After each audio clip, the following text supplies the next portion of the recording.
Fransa'nın spor işlerinden sorumlu devlet bakanı Çin'in başkenti Pekin'de düzenlenecek 2022 kış olimpiyatlarına gideceğini belirtti.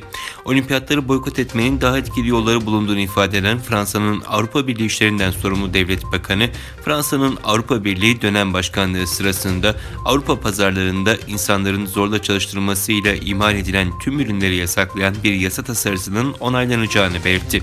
Bakan böylece Çin'e bu konudaki memnuniyetsizliğin ve Uygur Türklerinin zorla çalıştırıldığı ticari faaliyetlerinin son bulacağının ifade edilmiş olacağını kaydetti. NATO Genel Sekreteri Jens Stoltenberg, Ukrayna-Rusya gerilimi ile ilgili BBC televizyonuna konuştu. Rusya'nın işgal etmesi halinde Ukrayna'ya asker gönderilip gönderilmeyeceğinin sorulması üzerine Stoltenberg, NATO muharip birliklerini Ukrayna'ya konuşlandırma planımız yok, destek sağlamaya odaklanıyoruz ifadelerini kullandı. Güney Asya'daki ada ülkesi Maldivler'de Türkiye'nin Dışişleri Bakanı düzeyindeki ilk resmi ziyaretini gerçekleştiren Bakan Çavuşoğlu, Maldivler Dışişleri Bakanı ile ortak basın toplantısı düzenledi. Bakan Çavuşoğlu, bugün imzaladığımız anlaşmalardan bir tanesi ticaret ve ekonomik işbirliği ile ilgili. Bu çerçevede Karma Ekonomik Komisyon kurulacak. Ticaret hacmimizin önümüzdeki 2 yıl boyunca 100 milyon dolara çıkarılabilmesini hedefliyoruz, dedi. İsrail Cumhurbaşkanı İshak Herzog, iki ülke arasındaki normalleşme anlaşmasının ardından ilk resmi ziyaretini gerçekleştirdiği Birleşik Arap Emirlikleri'nde Abu Dhabi Veliaht Prensi Al Nahyan'la bir araya geldi.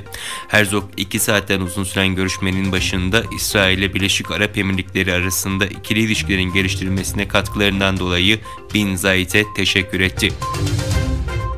Euronews'in haberine göre Kuzey Kore'nin bu yıl başından beri 30 gün içinde yaptığı 7. füze denemesi komşu ülkelerde tedirginliğe neden oldu. Güney Kore Devlet Başkanı orta menzilli füze testi yapıldığını ve Kuzey Kore'nin 2017'den sonra ilk kez bu tür bir füze denediğini açıkladı.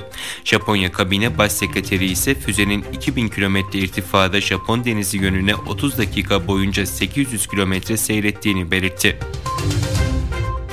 Sudan'da sivil yönetim isteyen göstericilerle güvenlik güçleri arasında tansiyon yükseldi. Güvenlik güçleri göstericilere plastik mermi ve göz yaşartıcı gazla müdahale etti.